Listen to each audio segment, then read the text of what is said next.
Momentum continues to build for war between Russia and Ukraine.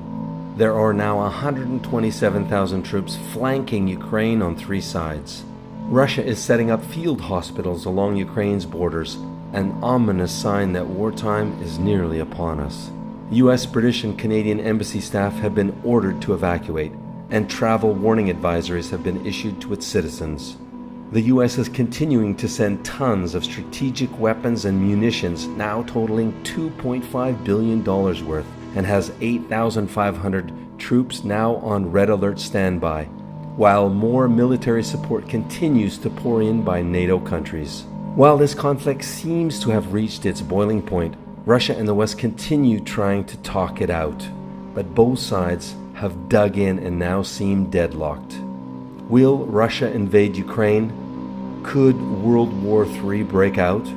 What many military analysts worry about most is that Putin's increasing propaganda could heighten tensions even further, creating a hair-trigger type conflict that, well, only takes one miscalculation for this whole mess to escalate into full-blown war, or worse, World War III.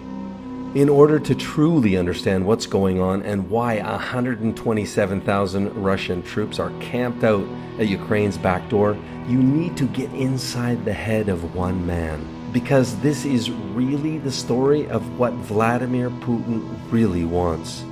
Putin would have you believe that his life's work is to undo what he calls the greatest political catastrophe of the 20th century, the breakup of the Soviet Union. He would have us believe that that's what he really wants. But remember, Putin always tries to get his way through lies and deception. So let's go deeper and see if we can, get inside Putin's head to help us get to the bottom of this conflict.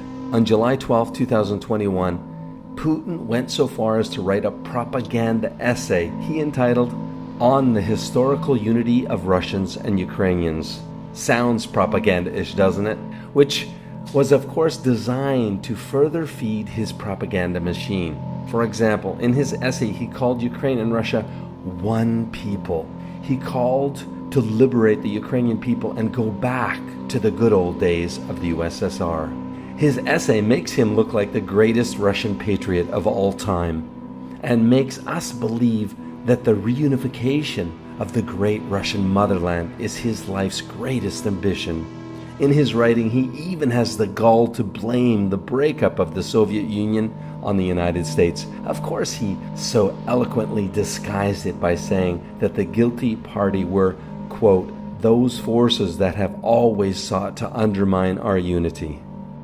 Okay, welcome back to Russia-Ukraine Conflict Explained, No BS, Part 2. In this and upcoming episodes of our series, we're going to go deep from inside Ukraine to uncover the who, what, where, why, and how of this mind-blowing conflict between Russia and Ukraine, so you guys can hopefully make sense of it all. Now, before we get going here, make sure you subscribe and you smash that bell notification so you don't miss out on the inside scoops exposing the hidden truth as reported from government sources inside Ukraine, as we continue to bring you the front line of this conflict from Ukraine. So let's start by digging into Putin's real motives to see why he's gone to such great lengths to stage this hybrid warfare with Ukraine and brainwash all of us to believe his big lie. Now, if you missed part 1, you'll want to go click on the link in the description below this video, and you'll see how it is he's getting away with brainwashing pretty much all of us on planet Earth. Also, in part 1 of our series, we explain the how Putin is planning to get what he really wants. I mean, while he continues to amass, 127,000 troops or so at Ukraine's borders now, Putin still maintains the same narrative. I really don't want to invade Ukraine, but, right? Rather confusing, isn't it? And Western countries say they fear Putin may be planning to invade. Russia denies this, but has said it could take unspecified military action unless its security demands are met. So although it sure seems military action is Putin's how, in reality, how he plans to get what he really wants is much different. It's a masterfully planned strategy of brainwashing, fear, and intimidation through classic Soviet hybrid warfare tactics. You can find our full series of explainer videos on this conflict in the playlist link in the description below this video now. First, let's ask the number one cover-up question: why? Why is Putin staging this hybrid warfare with Ukraine? Well, as complex and mind-boggling as this whole conflict is, Putin's MO is rather simple. It's twofold: money and power. Being the world's richest and one of its most powerful men, it's not good enough for him. So his insatiable appetite for money and power is clearly Putin's big why. We'll have more corroborative evidence on that coming up. So let's go deeper to figure out what's his angle. How is he going to get more money and more power? What's he really going for here? What's his play? Let's take a look at his upcoming election just around the corner, 2024. Yet he has a problem. He's faced with his lowest ever ratings. So to bolster his sunken ratings, what does he need to do? Well, he needs to appease or please the people. How can he do that? Well, he can start by improving their economic situation. Okay, well, that takes time. So let's take a look at the worst case scenario. Everybody's afraid of what? Well, especially with all these positioning and support for Ukraine now, everybody's worried about war with Putin against Russia, right? Let's imagine that happens. How is that going to help Putin? Just imagine for a moment, thousands upon thousands of Russian soldiers coming home to their moms, to their babushkas in body bags. What is that going to do to his ratings? Well, of course, it's going to be the kiss of death for his chances of re-election, right? I mean, there's only so far he can take fudging the elections, right? So, begs the question, what the fuck is he doing? Putting 127,000 troops, even nukes now, knocking on Ukraine's borders. How will Putin try to get away with it? Well, for insights to this question, a rather complex question, I would agree, let me introduce you to Putin's most feared man, Alexei Navalny, leader of Russia's opposition party, founder of Russia's anti-corruption foundation. Alexei, Russian opposition leader Alexei Navalny.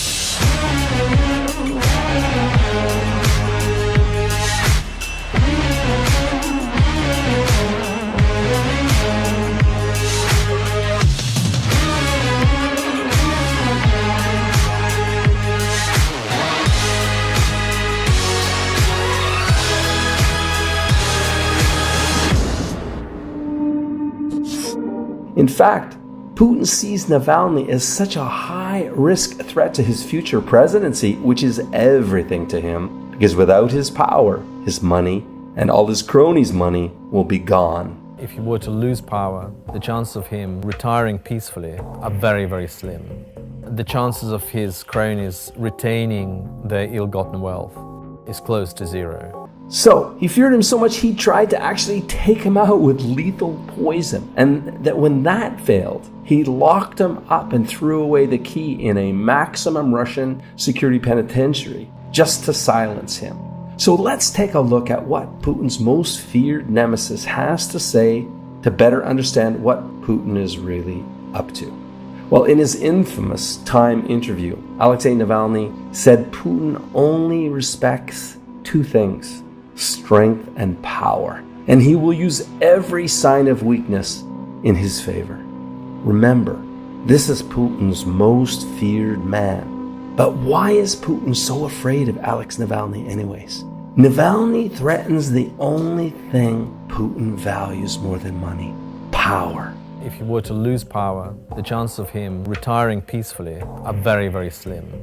The chances of his cronies retaining their ill-gotten wealth is close to zero. Let's take a look at this to see how Putin stays in power and likely will remain in office till 2036. Tens of thousands of Russians took to the streets, sparked by the imprisonment of one man, an anger about social injustice, political repression, and staggering corruption at the heart of the Kremlin.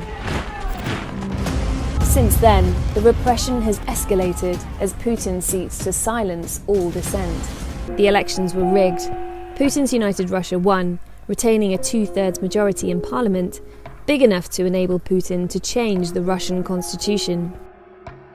And it wouldn't be the first time. In 2020, he pushed through amendments that will allow him to remain in office for at least another 16 years. As the 2024 presidential election approaches, Putin has a personal vested interest in ensuring the opposition cannot compete. Navalny says Putin's hybrid war strategy has been in play actually since at least 2014, probably earlier. And such strategy would make a full-scale invasion and an occupation of Ukraine as counterproductive and thus highly unlikely. Not because he cannot do it, but rather because he can. But because it's not needed, it's costly, it's extremely risky, and frankly, would be counterproductive for Putin. It just wouldn't make any sense. In Time magazine's interview with Alex Navalny, they asked him this question, I quote, "What do you make of the broader standoff and outgoing negotiations between the US and Russia over Ukraine, NATO, and the future of European security? What do you make of it, Navalny?" He said, to paraphrase, "Time and time again, the West falls into Putin's elementary traps. He issues some insane, laughable demands, like his latest ones about pushing NATO country membership back to 1997. And then, if he doesn't agree, he'll pull off some BS, something shocking. Instead of ignoring his nonsense, the US accepts Putin's agenda and runs to organize some kind of meetings, some kind of entertainment of concessions, just like a frightened schoolboy who's been bullied by a classmate. Then they declare, okay, if you pull something, we will impose harsh negotiations." That's exactly what Putin needs and wants, because it follows that if he does not attack Ukraine, well, then there won't be any sanctions, right? He didn't do anything bad. There'll just be the carrot, no stick. Well, with that, Putin's combination is complete. Putin doesn't need to worry about any sanctions that were nearly imposed on him and his cronies. They're canceled entirely because, well, he's been a good boy now. Yet since they promised Putin the carrot, he gets the carrot and no stick. So it's a total win. It's a landslide victory for Putin. He gets what he wants, or at least part of what he wants, with no consequences. These two-move combinations are elementary and obvious by Putin. But as Navalny says, I just can't wrap my head around how Putin pulls this shit off with American politicians time and time again. President after president. Rinse and repeat. Threaten to escalate, negotiate, get concessions, pull back. It's like his magic recipe to get what he wants and get off scot-free, despite the huge international costs he's inflicted on us all. One of our first clues about what Putin's really going to pull off was in his statement, speaking at an economic forum in early June 2021, calling to question the future of Russian gas transit through Ukraine, stating that it will depend on Ukrainian goodwill. What is that? Also in early June 2021, Ukrainian President Zelensky told US senators visiting Kyiv that as soon as Nord Stream 2 is operational with gas flowing, Russia will find a way to squeeze Ukraine out of its lucrative gas transmission business, which would cost Ukraine an estimated $3 billion USD a year, would in essence render Ukraine's army defenseless because it could no longer fund itself. According to Yuri Vitrenko, CEO of Ukraine's energy giant Naftogaz, Putin's primary purpose for creating a war with Ukraine is to give an excuse to blow up the existing gas pipeline that delivers Europe's 35% gas shortfall from Russia across Ukraine. But he wants it to look accidental, of course, which is what this whole elaborate NATO BS pretext is all about. So, do you remember Putin saying that if the West doesn't give in on his demands, his outrageous, unreasonable demands, he'll mount a geo-targeted military response in Ukraine. Do you remember that? That's what I'm talking about. His geo-targeted military response in Ukraine is simply to blow the gas pipeline. He's in with his Air Force, bomb the pipelines, and out. No casualties, no fuss, no muss. Vitrenko, CEO of Ukraine's Naftogaz, went on to say he is certain Russian gas will no longer use Ukraine's existing pipeline transmission system through Ukraine once Nord Stream 2 is online, despite the current contract it has with Russia until 2025. Ukraine's Interior Minister Arsen Avakov also recently predicted that Russia may not even honor the present contract and warned that Moscow could even sabotage the existing Ukrainian pipeline network in order to necessitate the immediate opening of Nord Stream 2, failing which Europe will plunge into a full-blown energy crisis this winter, with Germany bearing the brunt of the worst of it.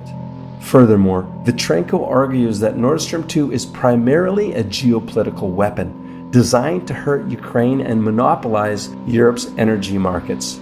Vitrenko goes on to say, the truth is that Russia only understands force. The US and the rest of the democratic world should show strength and unity. That is the only way to change Russia's malign behavior, says Vitrenko. Haven't we heard the very same warning by Putin's arch nemesis Navalny? In fact, Navalny, the man who knows Putin best, urged Biden to stand up to Putin in his Time magazine exclusive interview.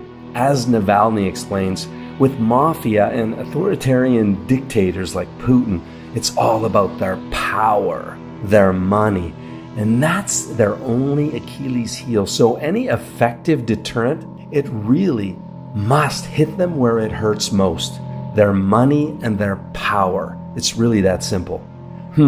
Let's think back to what the Biden administration have done. Have they effectively done that?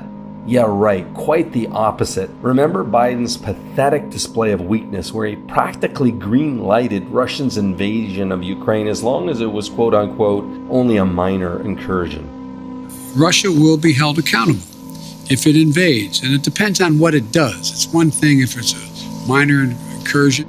So now can you clearly see how Biden is falling right into Putin's hybrid warfare trap? I mean, it's playbook, guys. Just as Navalny warned, Biden's behavior is embarrassingly like a frightened schoolboy who's been bullied by a classmate. And as a result, Putin clearly sees Biden as the pussy he really is. And that's apparent from Putin's increased hardline position towards his unreasonable demands and his further military advancements on Ukraine's borders, with troops now reaching a whopping estimated 127,000. Have you heard this one? On January 20th, the Republicans came to the rescue. Fingers crossed. They stepped up and grew a brass pair big time by introducing the new Putin Accountability Act to Congress. It will deliver an unprecedented, crippling, preemptive blow, hitting Putin and his oligarch cronies personally, just as Navalny said we need to do, attacking what's believed to be their trillions in personal wealth. Many insiders believe it's our best bet at ending this nightmare conflict peacefully and in the West's favor. So let's take a look at what exactly is the Putin Accountability Act and how it will hit Putin below the belt. First, it labels Russia as a state sponsor of terrorism and sets out not to only sanction Russia, but moreover impose personal sanctions against Putin, his family, including his 2 daughters, his lover, former Olympic gymnast Alina Kabayeva, government officials, every member of his cabinet, the heads of Russian law enforcement agencies, and Putin's closest oligarch cronies, which, well, that's his real presidential mandate, is to protect their ill-gotten trillions. And don't kid yourself, his life depends on it.